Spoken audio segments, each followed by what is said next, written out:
Messieurs et dames, nous sommes heureux de vous savoir nombreux devant vos écrans pour suivre votre magazine, le magazine préféré, Gros Plan. Gros Plan, qui est un magazine qui vous fait connaître des figures emblématiques et nous parlons aussi de l'actualité sociopolitique au pays.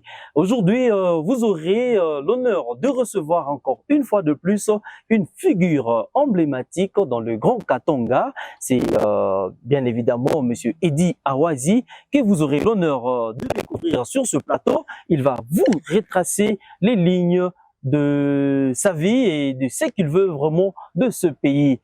Aujourd'hui, vous aurez la chance de le recevoir encore une fois de plus. Monsieur Eddy Awazi, nous sommes heureux de vous recevoir une fois de plus dans notre magazine. Bonjour. Merci, bonjour monsieur. Alors, le public vous suit aujourd'hui. Il y a ceux qui vous connaissent et ceux qui ne vous connaissent pas encore. Qui est Eddy Awazi? Eddy Awazi, je réponds au nom de monsieur Kilunga Awazi Bin Rachid. Mon prénom c'est Eddy. Je suis entrepreneur. Je suis un politique, membre du parti politique APSN, qui est dans le regroupement électoral, le REPOP, Réveil Populaire. Je suis congolais, de père et de mère. Je suis marié, père de beaucoup d'enfants. Je suis serviteur de Dieu. Serviteur de Dieu et politique. Monsieur Eddy Awazi, c'est pour la énième fois que nous vous recevons dans cette émission. Alors, vous avez parlé autrefois que vous êtes dans APSN pour apporter un vent nouveau. Aujourd'hui, nous nous intéressons quand même à cet aspect des choses, un vent nouveau. Comment est-ce que vous entrevoyez les choses dans ce vent nouveau? Qu'est-ce que vous voulez apporter vraiment au pays comme vent nouveau? Comme ce que nous avons dit la fois passée, nous voulons amener une gestion des affaires publiques autrement. Nous voulons que la gestion, c'est-à-dire que nous voulons montrer d'autres images sur la gestion politique par rapport à toutes ces choses que nous connaissons, à la gestion actuelle et ce que nous voulons comme gestion future de ce pays. Il y a des points qui touchent notre cœur. Le point que nous voulons apporter à la population congolaise aujourd'hui, par exemple, moi qui suis aujourd'hui un entrepreneur, un homme d'affaires, nous nous sentons beaucoup plus marginalisés. Mais comment faire pour que l'homme politique, qui est en même temps un homme d'affaires, se retrouve protégé par nos lois? Il y a beaucoup de choses qui se font dans notre pays, des choses qu'on aurait voulu que ça se passe autrement. Mais je vais vous donner l'exemple. L'exemple que moi, j'opère beaucoup plus dans le secteur minier, dans l'exploitation artisanale. Aujourd'hui, ces pays, nous avons focalisé notre énergie dans l'exploitation des mines. Et même notre économie est basée sur l'exploitation des mines. Mais je vais vous scandaliser aujourd'hui. Tous ces camions que vous voyez sortir aujourd'hui des cathodes ne sont pas nos produits. Tous ces produits qui sortent chaque jour, des centaines de camions, des cobalt, ne sont pas les nôtres. Quand je parle de nous, je parle des Congolais. Voilà. Les Congolais ne profitent que des pourcentages très minimes dans tous ces cathodes qui sortent. Pourquoi? Parce que la GECAMINE, qui représente l'État congolais, signe avec tous ces multinationales qui exploitent chez nous les contrats d'exploitation des minéraux du cuivre ou minéraux de cobalt. Alors, sur le plan international, le prix de minerai de cuivre, c'est de $50 à $100. Alors, pour avoir 27 millions de dollars, il faut une exploitation de 17 ans, plus ou moins. Si nous pouvons vendre ces produits, continuer à vendre ces produits comme les produits du cuivre. Donc, ce que nous voulons apporter, l'apport, la gestion nouvelle que nous voulons apporter, c'est de permettre que les Congolais, les jeunes entrepreneurs congolais, commencent aussi à faire des cathodes sur place. Comment aider ces coopératives que nous avons aujourd'hui, qu'ils commencent à faire aussi des cathodes? Bien sûr, ça va commencer avec une faible production, mais le lendemain, ça va permettre que nous puissions maintenant exporter notre propre cathode. Tout ce que nous disons aujourd'hui que nous avons exporté autant de milliers de tonnes, ça ne profite à rien aux Congolais. Parce que nous vendons à moins cher. Laissez-moi vous dire une chose. Vous savez que l'idée vient de m'arriver tout de suite là. Vous savez que même l'eau que nous buvons ici, d'Assani et au ciel et tous les autres eaux que nous vivons, c'est plus cher que du cuivre aujourd'hui. Ah bon? Ah oui. Une bouteille d'1 litre, c'est 1000 francs congolais. Une bouteille de 600 millilitres, c'est 500 francs congolais. Oui. Mais comment faire si vous avez une bouteille de 1000 francs congolais? Vous voulez avoir une tonne, vous aurez combien? Vous allez multiplier cela. Oui. Faites maintenant pour avoir une bouteille d'1 litre, pour multiplier, avoir une tonne d'eau. Quand vous faites des calculs, vous allez avoir $400 par tonne. Oui. Si l'eau est vendue à $400 par tonne, et nos minéraux que les minéraux que nous vendons, que nous pensons être vraiment une base, le socle de notre production, c'est vend de 50 à $100.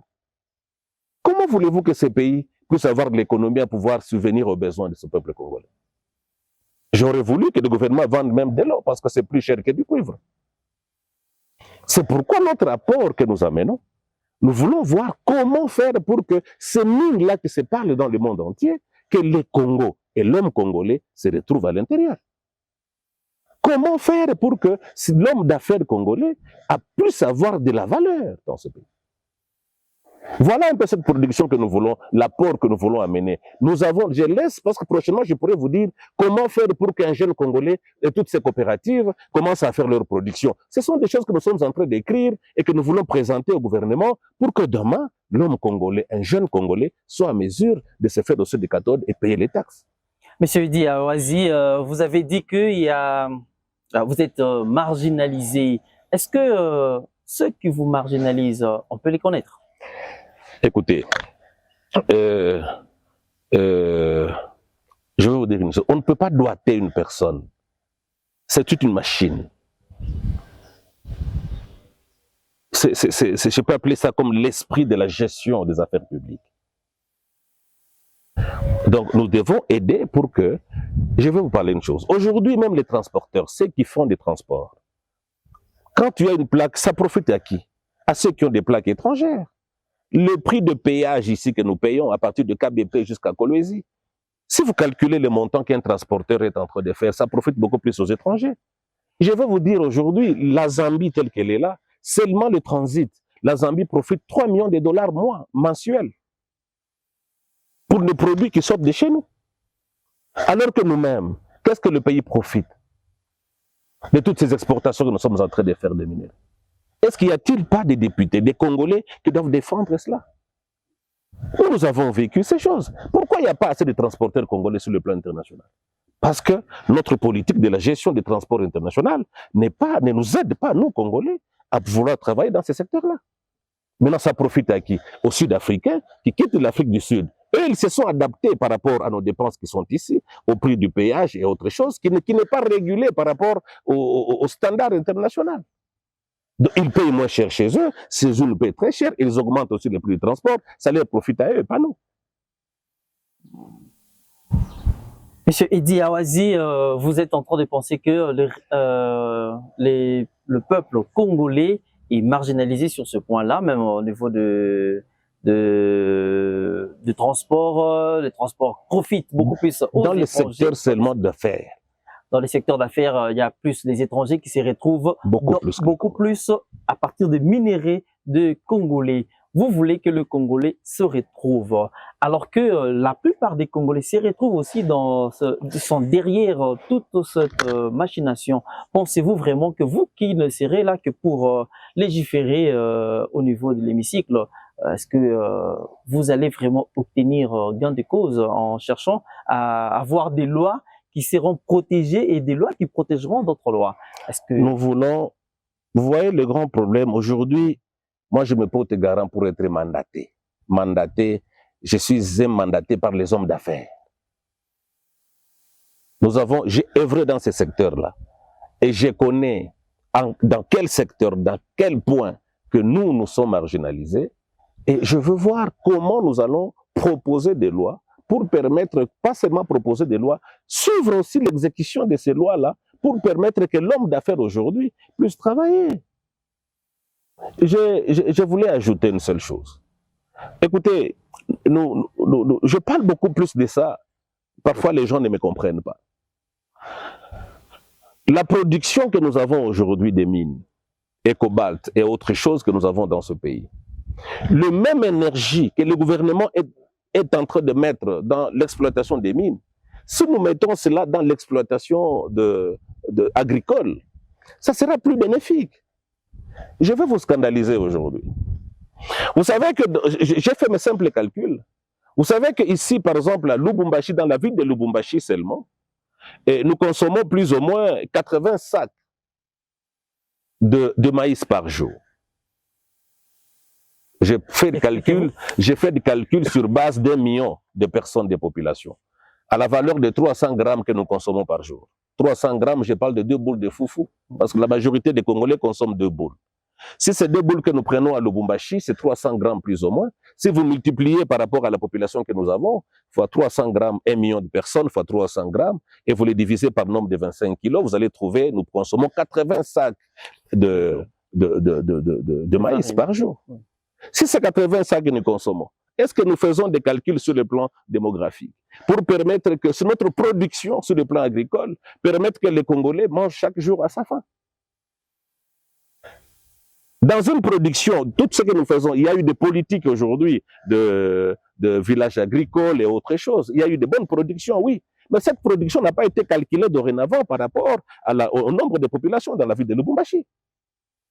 Le gouvernement doit trouver la politique. C'est ce que nous voulons proposer. Quand je parle, je parle de l'APSN et moi-même, qui est mon parti politique, et moi-même, M. Edi Awaz, comme candidat député national. Tout ce que nous voulons donner à la population, c'est quoi? Nous voulons proposer au gouvernement comment terminer la faim dans ce pays, la famine.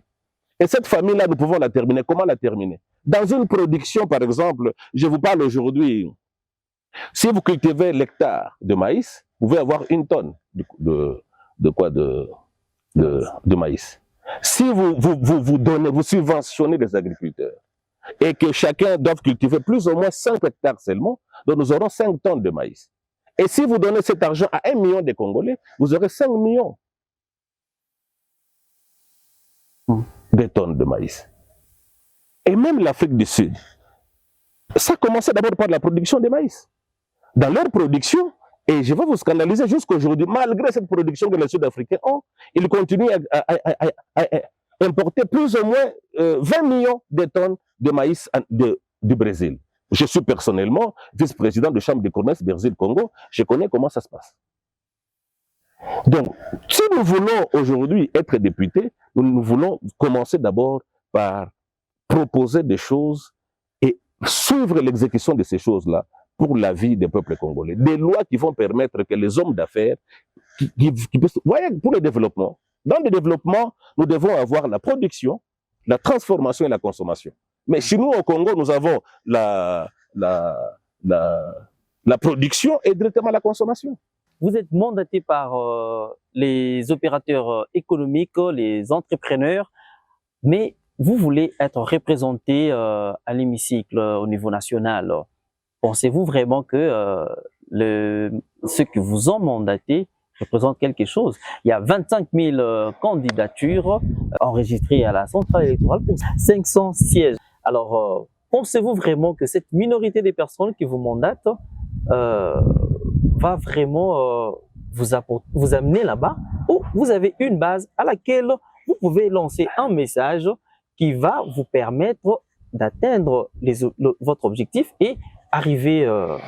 Je parle de 2 choses que vous devez comprendre. Je parle de la protection des hommes d'affaires.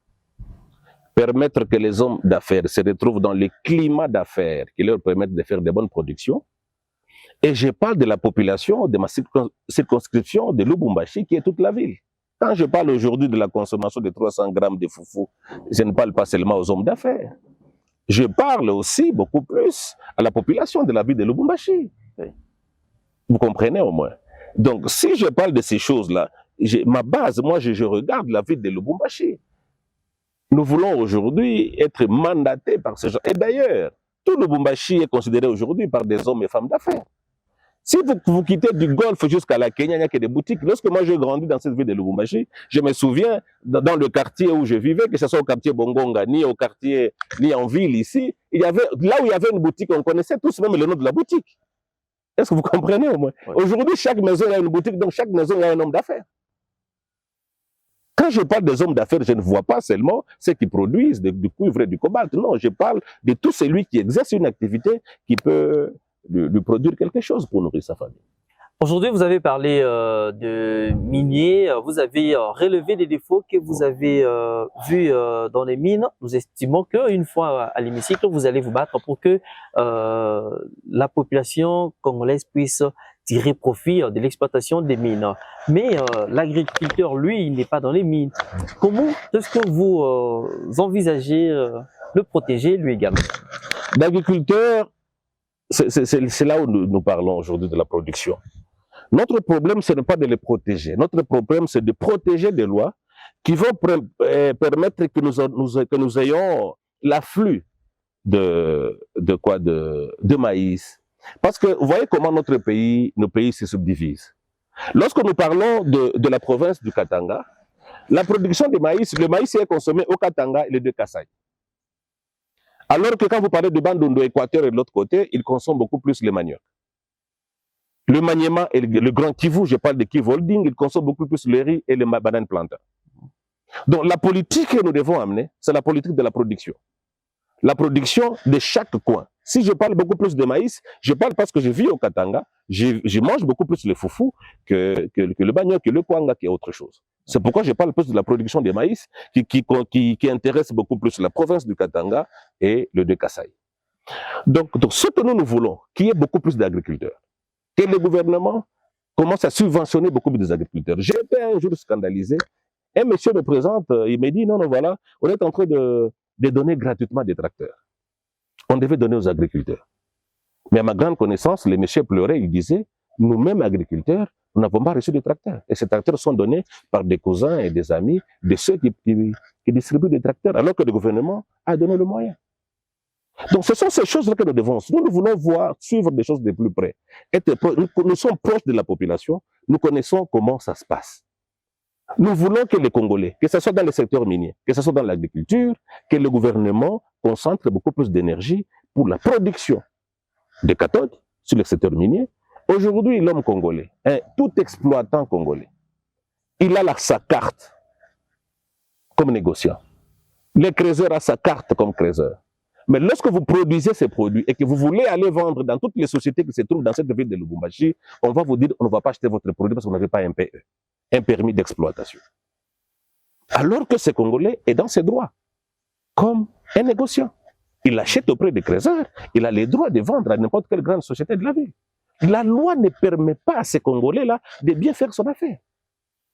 Donc nous voulons arriver à alléger les conditions des hommes d'affaires congolais, que ce soit dans les secteurs miniers ou ceux qui opèrent dans d'autres secteurs de transport et autres, pas seulement de transport, dans beaucoup de secteurs que les Congolais sont en train d'opérer aujourd'hui, où il y a des lois qui sont en train de les asphyxier, qui ne permettent pas que l'homme congolais puisse évoluer et se faire des millions.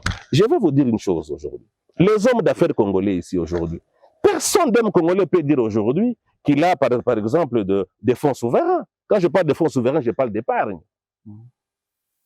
Si aujourd'hui j'ouvre ma petite société, je mets le fonds de déroulement avec 2 millions de dollars par exemple.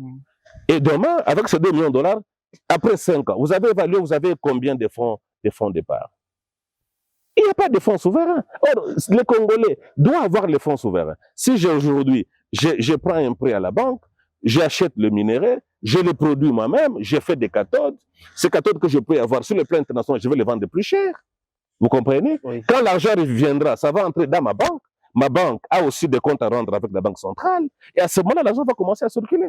Mais si ce sont des expatriés qui font cela, qui prennent ces cadeaux pour aller vendre ailleurs, les Congolais ne profitent rien. Donc cet argent entre dans leur banque. La banque centrale ne profite pas de cet argent. Ne soyez pas surpris qu'il y ait toujours hausse de taux de dollars. Monsieur Edi Awazi, vous êtes focalisé sur la production locale, bien sûr. Alors, la production locale, pour les communs de mortels, qu'est-ce qu'ils peuvent comprendre? Parce que là, c'est comme si vous vous adressez aux intellectuels, ils vont vous comprendre facilement. Mais un commun de mortels, vous allez parler de production, qu'est-ce que cela représente pour les communs de mortels, nous voulons leur dire ceci. Bientôt, nous allons arriver au temps des élections. Ils se sont choisis des personnes selon des critères sociaux, des critères de religion. Ils se sont choisis selon leurs critères politiques. Les députés, on ne les choisit pas selon ces critères-là. On choisit un député selon l'apport qu'il apporte au peuple congolais. Si moi je vous dis aujourd'hui, si vous me votez Mintakuya Kujenga Bilalo, je suis un menteur. Si je vous dis aujourd'hui, mon y votez parce que Mintakuya Kumifanya Bitfolani, je suis un menteur. Moi, je dois proposer, Minalishi pas moi avec ces Congolais. J'ai vécu avec ces gens-là. Moi, je suis parmi les petits peuples. Nous avons grandi ensemble. Dieu nous a fait grâce, nous sommes ce que nous sommes aujourd'hui. C'est que nous voulons amener l'idée aux hommes congolais que vous êtes capables, nous sommes capables, et c'est possible pour nous Congolais de faire mieux. Nous avons des lois, mais des lois qui ne sont pas respectées dans la sous-traitance. J'étais étonné de suivre les PDG, les DG de régulation ici de sous-traitance, monsieur Miguel Katem, qu'il était à Colosie. Il était surpris dans une grande société comme Sicomine. Il n'y a aucun Congolais qui a un contrat. Moi-même, j'ai été là-bas. Ils m'ont appelé, je devais leur fournir du soufre. Depuis qu'ils m'ont promis, ils ne m'ont jamais appelé. Donc ces gens-là, qu'est-ce qu'ils font? Ils ne donnent pas la possibilité à l'homme congolais d'évoluer. Pour eux, tous ceux qui ont des contrats là sont des Chinois. Alors qu'il y a des lois signées par le président de la République sortant, qui est à l'exécution jusqu'à aujourd'hui, que la sous-traitance est réservée aux Congolais. Donc nous voulons dire au peuple congolais, nous avons des droits. Voici des personnes qui doivent vous défendre. Toutes ces choses que nous avons été marginalisées, nous voulons aujourd'hui que cela profite au peuple congolais. Que les Congolais savent que notre temps est arrivé de défendre nos droits et de vivre de tout ce que Dieu nous a donné. Cette terre nous appartient et c'est à nous de suivre de plus près pour vivre de ce que Dieu nous a donné. Monsieur Eddy Awazi, je rappelle que vous êtes candidat député national à la circonscription électorale de Lubumbashi. Monsieur Eddy Awazi, plusieurs candidats ont défilé avant vous. Aujourd'hui, vous voulez vous représenter aussi à l'hémicycle national pour changer les choses, amener un vent nouveau, comme vous l'avez dit.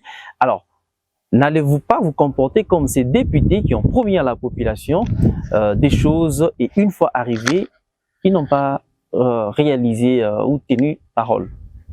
Je venais de vous dire tout de suite ici que je ne viens pas, je ne serai pas ces députés-là qui vont promettre aux gens de leur faire des ponts, ni de construire des ponts, ni de construire des maisons.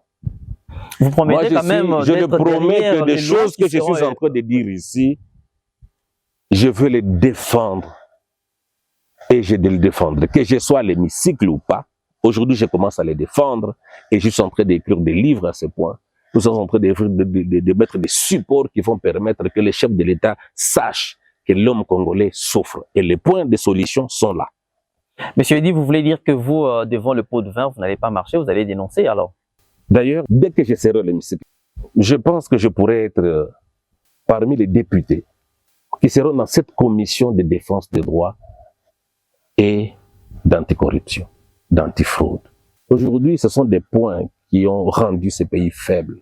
N'importe quel étranger qui vient dans ces pays, il se donne le droit de dire donc quand tu l'amènes à la justice, il sait qu'il va corrompre. Quand tu as des problèmes avec lui, il se dit même que putain quelque chose. Il n'a pas de respect de loi, ni le respect de l'homme congolais, parce qu'à cause de la corruption. S'il y a la chose que nous allons défendre, c'est ça la chose. Voilà, nous ne voulons pas, la corruption doit finir dans ce pays. Et vous allez voir comment ce pays va émerger. La corruption doit finir dans ce pays, monsieur Eddy Awazi. Je vous rassure déjà que le chemin sera long à parcourir, ne sera pas aussi facile, parce que nous avons eu un président qui lui-même était en train de parler dans ces termes. La corruption, oui, mais il faudrait aussi construire le pays. C'est que déjà le peuple congolais a déjà ça dans le sang. Bon, moi, je n'ai pas entendu ça. Je n'ai pas suivi ces discours. Moi, le discours que j'avais suivi, c'est le discours de la rétrocommission. Et la rétrocommission et la corruption sont des choses différentes. Aujourd'hui, la rétrocommission, c'est lorsque moi, aujourd'hui, vous êtes en train de vendre votre table ici, de la radio et télévision. Moi, je vous dis, ok, vous vendez, moi, je connais celui qui peut vendre. Je vous amène à cela, la personne me donne ma commission. Après avoir vendu, il me rétrocède ce qui m'appartient. Je ne pense pas que c'est ça voler. Moi, si je parle de la corruption, c'est aujourd'hui, un homme d'affaires arrive dans ce pays, il veut opérer dans l'agriculture, il veut travailler dans tel secteur, il veut construire. Il y a des gens qui sont venus ici construire des hôtels. On les a refusés parce que c'est lui qui avait la signature. Il a dit, OK, si vous voulez que construire vos hôtels, je dois être partenaire, vous devez me donner $1 million en avance. Voilà des choses que nous ne voulons plus dans ce pays. Monsieur Idi Awazi, je rappelle que vous êtes candidat député national, vous êtes également pasteur d'une grande communauté. Mais jusque-là, vous n'avez pas encore dit de quelle communauté il s'agit. Communauté Mont Ararat. Communauté Mont Ararat. Église évangélique Mont Ararat. Merci beaucoup. Nous recevons sur ce plateau le pasteur de l'église Mont Ararat. Vous l'avez bien suivi. Monsieur Idi Awazi, aujourd'hui, la population congolaise a, je ne sais pas, un esprit qui est derrière elle. C'est que une fois que quelqu'un vient vers lui, il lui dira, c'est l'argent de l'État, on ne peut que bouffer. Quelle est votre lecture des faits des choses? Pendant la période de campagne ou? En fait, lorsque quelqu'un est peut-être en train de travailler... lorsqu'il voilà. il trouve... Non, écoutez, je vous ai parlé de la corruption ici, oui, et de l'antifraude. Nous voulons un Congolais, un nouveau Congolais. Nous voulons le changement de mentalité. Nous voulons être vrais. C'est une honte pour notre pays de voir aujourd'hui, quand je regarde tous ces Indiens qui sont ici, ou d'autres expatriés, d'autres nationalités, ils viennent avec de l'argent qui ne leur appartient pas. Pourquoi? Parce qu'on leur a fait confiance quelque part. Mais si un homme d'affaires, un millionnaire vient au Congo, pour les premiers $100 qui tombent dans le main d'un Congolais, il le bouffe. Nous voulons changer cette mentalité pour que nous aussi aujourd'hui, que nous puissions nous faire confiance et que l'homme congolais soit en mesure de gérer la chose publique comme l'État l'attend. Et les résultats nous attendons, c'est par rapport à la loi. Qu'est-ce que nous entendons? C'est la production à l'intérêt public. Monsieur Idi Awazi, aurez-vous un discours à tenir devant le peuple lorsqu'il sera temps pour la campagne? J'ai vraiment un discours prévu. Et je sais ce que je veux leur dire. Et dans ces discours, qu'est-ce qui pourra garantir la population? Quelle sera votre stratégie? Je ne sais pas, bien sûr, c'est anticipé. La stratégie que vous aurez pour arriver à arracher vraiment la confiance de ce peuple. La confiance, je les ai déjà arrachée. Moi, je vis avec ce peuple. Je suis pas loin de ce peuple. Je suis parmi eux. Moi, je suis ce peuple-là que vous dites. Les calculs de la CENI aujourd'hui, ce n'est pas seulement avoir beaucoup de peuples, mais c'est plutôt aussi arriver à faire des calculs par rapport au seuil. Par rapport au seuil, là, ça ne dépend pas de moi. Oui. Moi, ce que je crains, je rentre dans la question que vous aviez posée la fois passée, c'est que moi, je crains et que... parce que chaque fois, vous me reposez cette question même en privé, de savoir que je suis candidat député ensemble avec mon président. C'est que moi, je crains et que... Parce que je vois la force du membre de REPOP et surtout de la PSN, c'est que je crains que nous puissions rafler toutes les places. Wow. Et que toute la ville aujourd'hui, ne pouvons prendre que des places qui est prévues que pour la PSN. Mais c'est ce que moi je veux, et que même si nous prenons des voix, le regroupement REPOP est représenté par plusieurs partis politiques. Alors nous voulons que les autres partis politiques aient aussi des voix pour que nous puissions prendre la première place dans cette ville. Donc ça ne dépend pas de moi. Bon, moi j'aurai ce que j'aurai ce que j'aurai. Je vais avoir des voix dans cette ville. Je vais remplir mes critères, mais il est aussi vrai que je ne passerai pas parce que moi j'ai eu des critères, je passerai parce que tous les autres partis qui sont membres de REPOP vont faire des voix que nous allons arriver au seuil prévu par rapport au regroupement. Monsieur Idi Awazi, il est temps pour nous maintenant de passer à une autre étape, c'est l'étape des divers. Dans le pays, il y a plusieurs actualités. Actuellement, nous avons certains candidats à la présidentielle. Il y a eu 24 qui sont déjà enregistrés au niveau de la CENI. Aujourd'hui, parmi tous ces candidats, où est-ce que vous vous penchez? Je suis clair et net. Mon candidat s'appelle Félix Tshilombo Tshisekedi. J'ai mes raisons, peut-être le temps ne me permet pas de les dire aujourd'hui. Donc mon choix, je le porte et je vais voter le président Antoine Tshilombo. Vous le dites parce Félix qu'il est encore président en fonction? Non, ou bien je ne suis pas un flatteur. Si j'étais un flatteur, je serais nommé je ne sais où. Je ne suis pas un flatteur. J'ai mes raisons, et ces raisons-là, je vous les dirai les jours que vous m'inviterez pour ça. Merci beaucoup, Monsieur Eddy Awazi. Monsieur Zedam, nous sommes en train d'aller tout bonnement vers la fin de cette émission. Il est encore temps pour nous de poser une autre question à notre invité. J'espère que avec toutes les questions que nous l'avons posées, vous avez reçu satisfaction à ces réponses. Mais il y a une autre question que nous allons poser. C'est peut-être la dernière question que nous allons devoir vous interroger. Monsieur Eddy Awazi, vous êtes parent. Vous êtes également responsable d'une grande communauté, d'une grande église. Aujourd'hui, s'il arrivait que vous soyez à l'hémicycle, vous vous battez vraiment corps et âme et que vous vous retrouvez seul dans ce combat, quelle sera votre réaction? Qu'est-ce que vous voulez dire par se retrouver seul? Donc vous menez votre combat à l'hémicycle? Non, je ne me trouverai jamais seul. Pas? Vous savez, la vérité reste la vérité. Ce que je défends aujourd'hui, c'est valable pour tous les Congolais. Pas seulement pour la vie de Lubumbashi. C'est valable pour toute la République. Pensez-vous que vous êtes le premier? Je ne suis pas le premier, je ne serai jamais le dernier, mais je suis celui qui réussira. Ah bon? Oui. Pensez-vous que vous allez... bon, quel sera le mécanisme que vous mettrez en place pour réussir là où les autres n'ont pas réussi? Là, vous voulez que j'entre dans le secret de ce que je veux le faire. Mais tout ce que je vous promets, venez me voir en 2024, lorsque je serai à l'hémicycle, et je vous dirai et vous verrez le fruit. Tout ça, c'est parce que la population congolaise est un peu déçue par rapport au discours des hommes politiques. Moi, je n'amène pas les discours, j'amène des solutions à leurs problèmes. Aujourd'hui, la population congolaise, il suffit que vous lui tendez le micro, posez-lui la question, c'est quoi la politique? Il vous répondra tout bonnement. C'est un jeu de mensonges. Vous avez raison. Il y a une période où la politique était considérée comme des personnes, on prenait n'importe qui. Des gens qui venaient pour se faire de l'argent.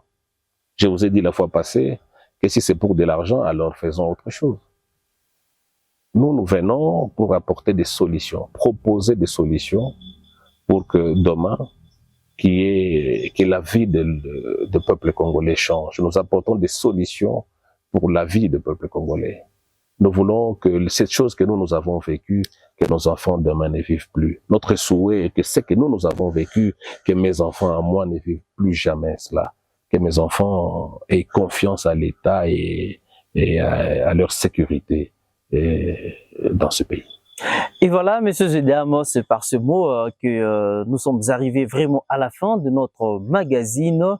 Mais avant de vous quitter, nous allons récupérer quelques mots, le mot de la fin de Monsieur Eddy Awazi. Monsieur Eddy, le mot de la fin. Le mot de la fin, je préfère toujours parler sans Swahili. Batoto ya Katanga, ya Lubumbashi, ni mie ndugu yenu, mtoto wenu, Monsieur Eddy Awazi, niko candidat député national. Au moment venu, kuna bakia majuma chache, tutamionyesha manumero yetu ni ngapi. Juu susi yetu ni ya kusema tunakuya kwenu. Tunakuya kwenu juu ya kusema mtubebe kwa mikono yenu. Na saa wakati ya kampanya ndafika, tutamionyesha kile tunapenda kufanya, ce que nous voulons faire réellement pour i-province tukale pamoya. L'unité d'abord ya ba député bote, progrès ya hii province, comment faire pour que ule mtoto kwa Katanga kunatumika na ile makuta imbénéficier na ibénéficier ku province yetu. Donc nous vous faisons confiance, nous vous demandons aussi de nous faire confiance. Wakati itafika hapa sasa, tutakuya kwenu, tutamionesha ile maprojet ya société tuko nayo. Je pense qu'avec l'aide de Dieu, nous allons marcher ensemble. Merci beaucoup. Découvrez tout sur moi, c'est la philosophie de votre magazine Gros Plan, Monsieur Zedam. Nous sommes arrivés pratiquement à la fin de cette émission. Nous avons reçu pour vous aujourd'hui Monsieur Eddy Awazi qui a parlé en bref sur ce qu'il pourra faire à l'hémicycle national une fois élu. Monsieur Zedam, c'est fini pour aujourd'hui. Nous allons nous retrouver à la prochaine. Au revoir.